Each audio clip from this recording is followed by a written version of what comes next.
Welcome to another homeopathic session, and today we're going to be talking about hot flushes in the menopause. 8 homeopathic remedies that you can use. So hot flushes, hot flashes, it means the same thing, and we're talking about it in respect to the menopause. So most women will experience hot flushes when going through the menopause. And it can start at the perimenopause, so before the menopause starts, which can be a few years before the menopause. And I think it's one area that's not really discussed very much around perimenopause and those symptoms leading up to it. So it can lead all the way up until you stop having periods, and then these hot flushes can last even years afterwards, and they can come on very suddenly, spread all over the body.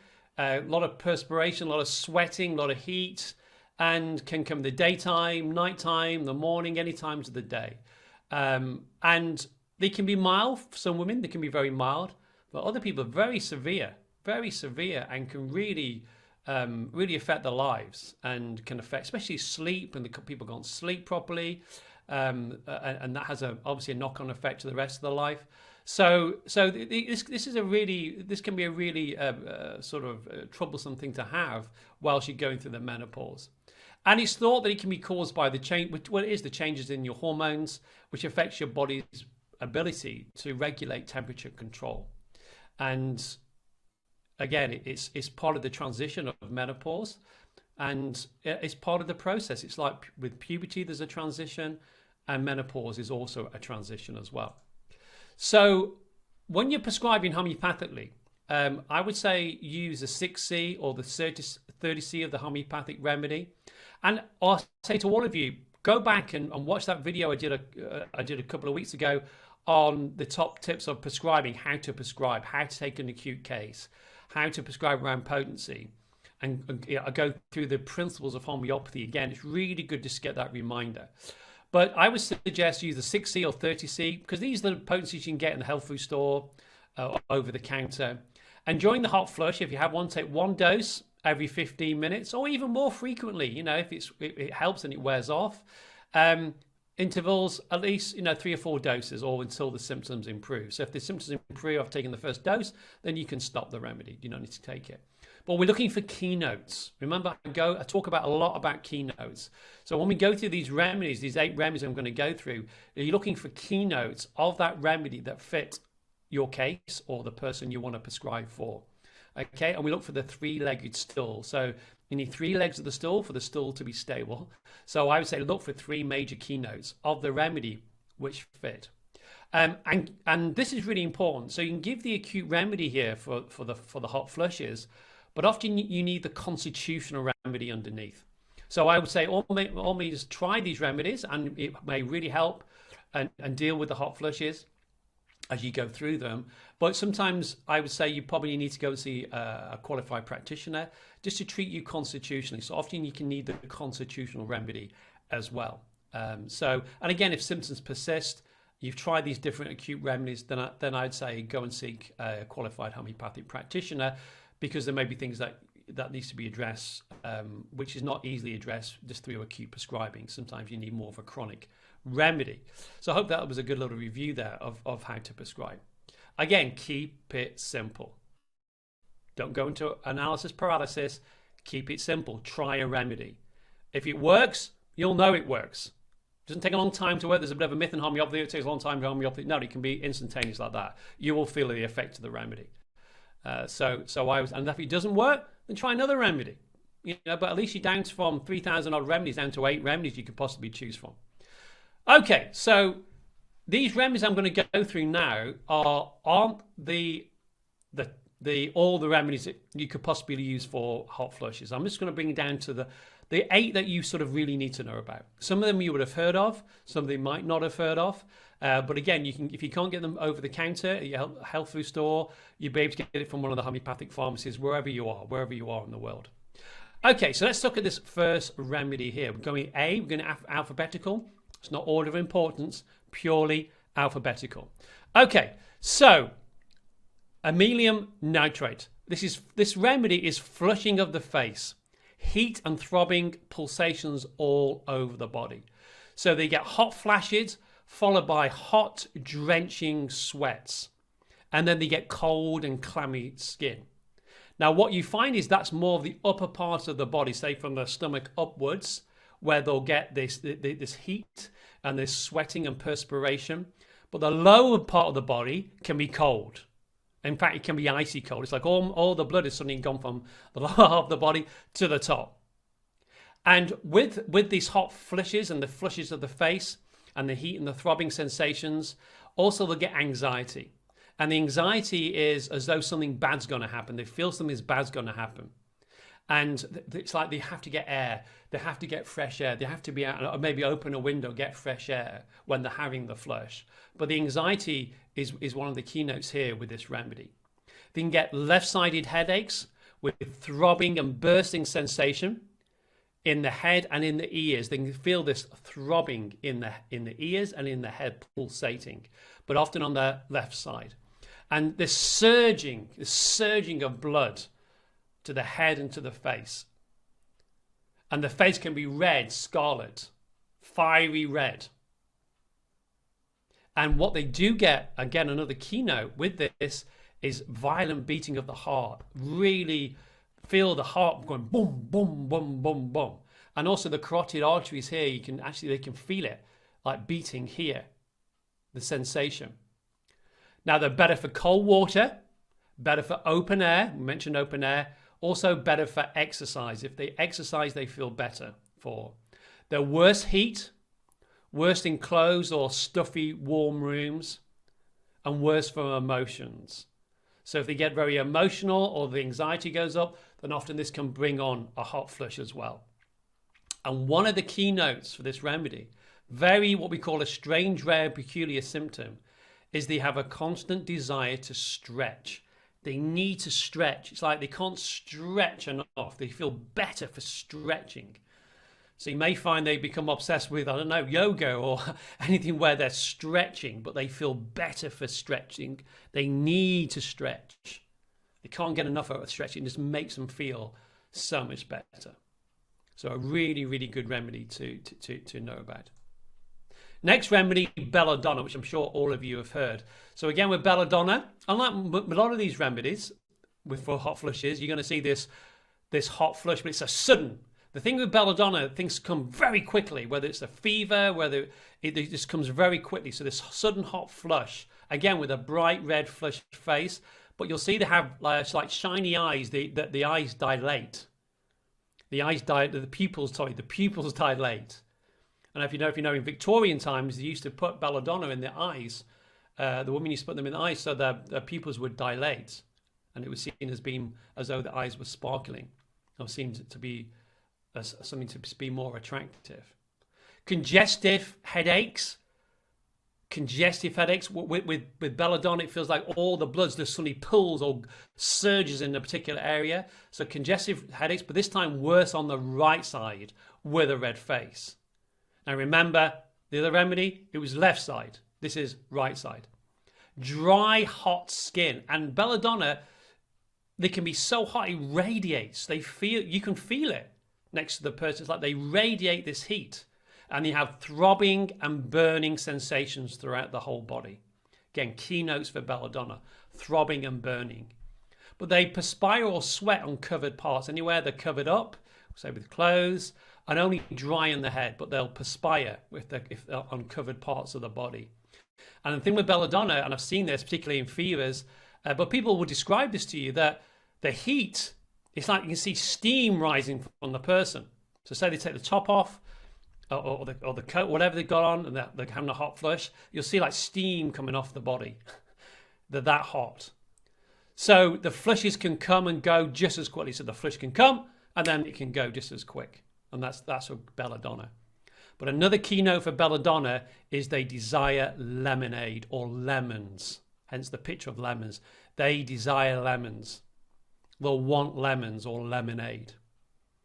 Or squeeze a lemon into some cold water to drink it. They feel better for that. Worse if heated. Often worse in the afternoon around 3 p.m. They can be worse around 3 p.m. in the afternoon, late afternoon. It can also be worse around 11 p.m. as well, but the afternoons can be quite an aggravation time for Belladonna, and especially with these hot flushes. Next remedy, Simicifuga, or known as black cohosh. You'll know this, and I know this is used in herbal form, often for people with hot flushes, women with hot flushes. But sometimes it can, in a herbal form, it can interfere with medications they may be on. So we always go for the homeopathic. Now with Simicifuga, one of the big keynotes mentally is they feel very gloomy, very negative. They feel everything is wrong in their life, as if there's a big black cloud over everything. So this can be a depression or these feelings that come on around menopause or perimenopause or menopause. And they have many pains, Simicifuga. They have aching pain, shooting pain, soreness, the joints, particularly the big joints, the muscles, the nerve, everything. There are pains all over, again, since maybe the menopause. And they also have left-sided ovarian pain, Simicifuga on the keynotes. Also have pains that go from hip to hip as well. But also they have a particular affinity, Simicifuga, with the nape of the neck and the back, stiffness and contraction in the neck or the back. And they have this general feeling of being bruised all over the body. It just feels sore, the muscles feel sore. And this is one of the main remedies for arthritis since the menopause, again, as I mentioned, affecting the large joints.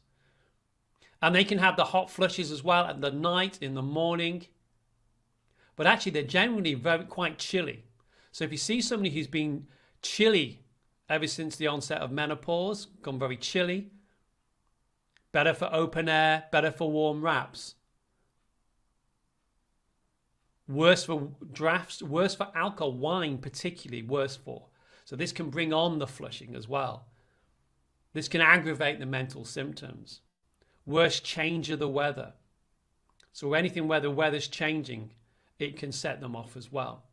But I think some of those keynotes, as I talked about, especially the mental and emotional, and also the achiness and pains, as well as the hot flushes, then you're going to think of Simicifuga.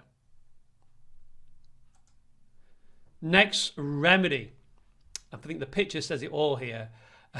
Glarninum. So this is where they have flushes of heat in the face, ascending from the pit of the stomach to the head. It's like, and with these hot flashes, there's pulsation along with the heat, and again, severe palpitations.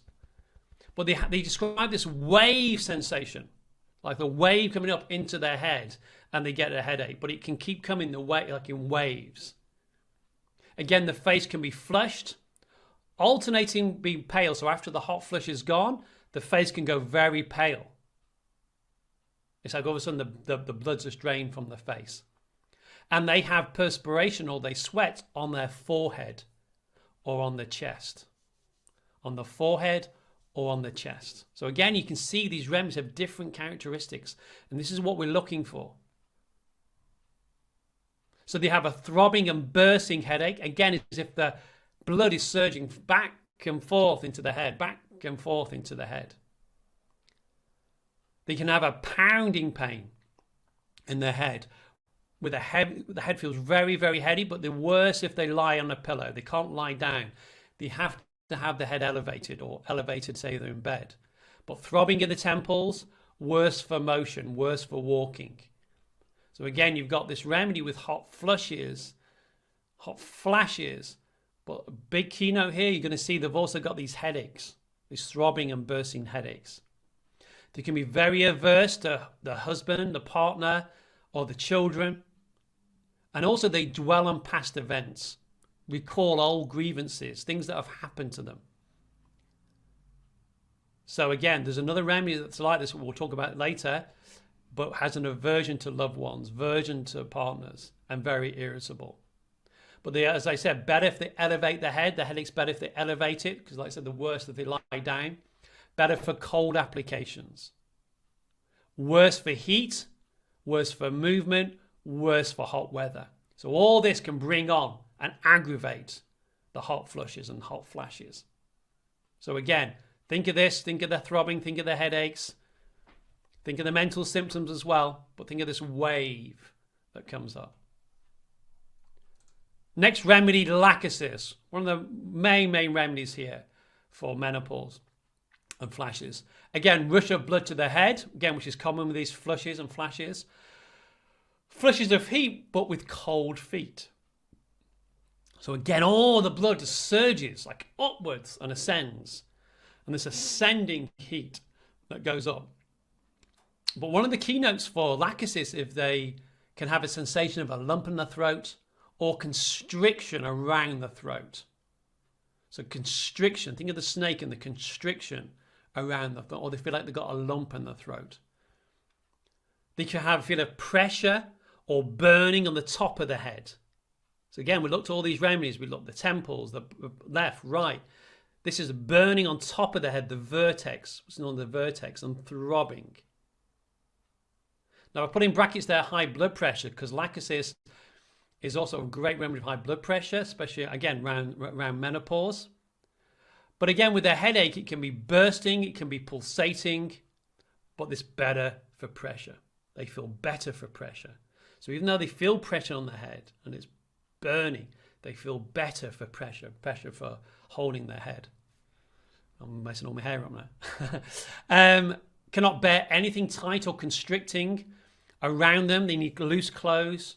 Nothing around the neck. The neck is a particular thing they don't. But even around their abdomen or they don't want anything tight. They want things to be loose. They can't stand the constriction. Again, look at what we call the doctrine of signatures, and the remedy comes from the snake venom of the Lachesis bushmaster snake. They can be mentally, emotionally. They can be very jealous, suspicious. You know, they can get a bit paranoid, and they'll have these emotional outbursts. So they also can be very loquacious, talking all the time. It's almost like going to this very, very talkative, loquacious state. But very jealous, very suspicious, even suspicious of taking the remedy. They can be, what are you giving me? Not going to poison me, is it? And they can be very suspicious. So but also these outbursts, these emotional outbursts that they can have. And they can say, I don't know what's wrong with me. So again, you're looking at these keynotes of these remedies and trying to differentiate between these and the other remedies. As I said, they also have palpitations, like a lot of these remedies do, because Lachesis is a wholesale heart remedy, but it has palpitations, worse for lying on the left side. This is a left-sided remedy. Worse for lying on the left side, worse from a warm room. So we said worse from heat, worse from constriction of clothes, worse for the sun, worse from alcohol. This can really aggravate them. But it can aggravate the hot flushes as well, aggravate their mental and emotional state, same as the heat of the sun. Again, think of the snake, you know, where's his sun, and worse on waking, so they can wake up. Often can wake up with a flush, wake up with a headache. They often can be aggravated by waking. Better cold drinks, better open air, better for discharges. So better when they perspire, better when they sweat. And often this is the remedy. It's never been well since the menopause. It's never been well since. I feel like I've changed into, I just don't recognize myself. Next remedy, sepia. So again, the picture says 1,000 words. Look at this lady here, head in the hands. She's exhausted, she's worn out. So with sepia, with the hot flushes or hot flashes, the heat ascends as if hot water poured over her. People will say that. It feels like somebody's poured hot water all over me. But actually, they're very chilly as well, generally quite chilly, lack warmth. And they'll be chilly even in a warm room. And they can have anxiety with the hot flushes, again, profuse sweat, then they suddenly feel exhausted afterwards. So they'll have the hot flush, they'll perspire, they'll sweat, then they suddenly feel weak afterwards. And they can awake with these hot flushes, particularly at night. That will waken them up at night. And they have to get up, they sometimes have to open the window, they need some fresh air. They just need to get some air. But they're incredibly irritable, very, very irritable, very sensitive, worn out, exhausted, and often they'll describe themselves as feeling emotionally numb. They feel shut down emotionally. It's just like they just don't have it, just got nothing to give. They feel numb. So the desire to be by themselves, be alone, and have an aversion to loved ones. As we said previously, like an aversion to their partners, their children. Worse from cold air, worse morning and evening, worse for standing. They just don't have the energy to stand.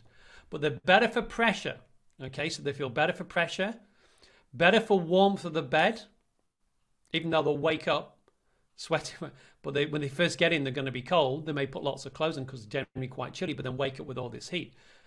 And their partner might say, well, why do you go to bed with so many clothes on? That's why you're having these hot flushes. No, they don't understand. They'll say, I'm chilly, I'm cold when I go to bed. I feel really cold.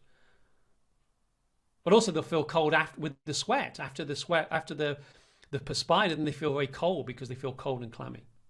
But the keynote about sepia, they feel better for being busy or exertion. So they're better for exercising, better for running, better for dancing. They do feel better for moving their body, because the thing with sepia is about stagnation. The system feels stagnant and stagnation. So the more they move their body, the more they feel better by themselves. So these people will run, they will exercise, because that's the only time when they feel themselves again. And again, a big keynote of sepia is complete loss of libido, or very low libido.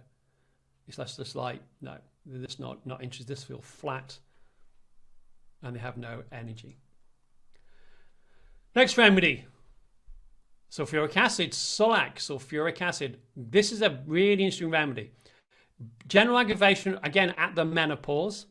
These remedy states, when you're in this state, very angry, very irritable, and everything must be done in a hurry. Very impatient, so they eat quickly. They'll be busy. They'll be doing all these things, and everything's done very, very quickly. They walk, they'll be walking somewhere, but they will start walking fast, and they end up almost like jogging, running. It's like everything's got to be done quickly. They get very, very impatient. It's like everything's, they feel that everything's slowed down, that everybody else is slow, but it's their internal state. So they can have severe hot flushes. Like the picture here, the person's like on fire. They feel like they're in a furnace, followed by sweating, perspiration, but then this trembling. They start to tremble afterwards. Again, a strange, rare, peculiar symptom. Again, with this remedy, upper parts are affected. Like, again, from the sort of chest or from the abdomen upwards is affected, and they have these drenching sweats with this sour odor, really sour odor. And again, like sepia, they can have weakness from perspiration. They feel weak afterwards. Again, like sepia, very chilly, but they have this symptom when they eat warm food. They get this sensation of heat inside, internally. Worse open air, worse towards evening, worse during sleep. Better moderate temperature, better hot drinks, better for the seashore. And one thing with sulfuric acid is that they can crave alcohol. Okay, they crave alcohol. So let's do the next remedy. Last remedy, sulfur. So with sulfur, this is a very, very common, one of the most common remedies in the homeopathic materia medica. Again, sulfur, flushes of heat, feels too hot. Again, this picture is great. The woman's in bed at night, partner's asleep, and they're just burning. And they feel so hot. They want the windows open, they'll sleep with the windows open. Again, these flashes of heat ascending, throbbing that are sudden, violent throughout the whole body. But with sulfur, they get this profuse sweat mainly at night, in the bed. And again, they have almost like a sulfur odor from that perspiration. It really is smelly. That's why no wonder they've got the windows open. You definitely want the windows open with a sulfur person. So they sweat under the arms, they sweat on the hands, and they sweat on the feet. Again, different. It's like particular areas, feet, hands, under the arms, but it's very smelly. The soles of the feet burn at night, big keynote of sulfur. They feel like they're on fire, and they have to keep put the feet out of the bottom of the bed because they want them uncovered. And as well, perspires in the nape of the neck or the back of the head. Again, offensive. Worse by heat. Worse warmth of the bed, so they'll be kicking all the covers off. So again, you have this battle. Sharing the bed with somebody who's chilly and they're hot. They have to go and sleep into another room. They feel like they need to get the coldness. Or even in bed, if they'll turn the pillow over just to get the coldness. Or the cold part of the bed, they may go to the other side of the bed, upside down, just to get the coldness, or go into the spare room to get the coldness to cool them down. So the worse by heat, worse warmth of the bed, worse in humidity. Again, this will really aggravate the hot flushes. Worse after a bath, bathing. Worse at night. Better open air. Better lying on the right side. So you can ask people, which side? Left? Oh, no, I've always got to sleep on the right. And better for sweating. They feel better once they've sweated. Have a big desire for spicy food, which can aggravate. They can really aggravate the hot flushes. And sometimes have skin eruptions as well with itching. That's part of the sulphur picture. You don't have to have that. It's not a huge keynote, but they may find that the skin is a bit itchy because the sulphur has a big affinity with the skin. So that was top 8 homeopathic remedies. Some of them you'll recognize, some of them you don't. Again, when we went back, when I went for the review of how to prescribe, use a 6C, use a 30C. And the thing is, don't get so hung up about potencies. You know, it's about the remedy. So if you give the right remedy, then you'll find the potency is just the tuning in. You've got to get the remedy, the right remedy. And if one helps, then stick with it. If it works, stick with it. But if it doesn't, you may be down to 2 or 3 remedies, you can't decide, take one of them. Just try it. You have to try it. And remember, the remedies are like keys to a lock. They're just turning the key into the lock.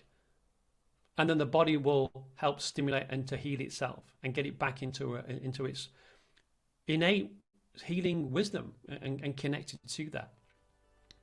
So all the remedies are trying to do is get the body back into some kind of balance. It's just trying to help the body do what it needs to do. But remember, when you're prescribing, remember the clams. I always talk about this: concomitant, location, etiology, and modality, sensation. So things like modalities and sensation. Modalities, what makes it better? What makes it worse? Sensation, is it throbbing? Is it a stinging? Is it shooting? This is how you differentiate between your remedies. But please go back and watch the top tips of prescribing, because I go into detail how to do this. I think that's the end now. So thank you so much. Really great to see you all. And hopefully see you soon. See you next time. Bye-bye.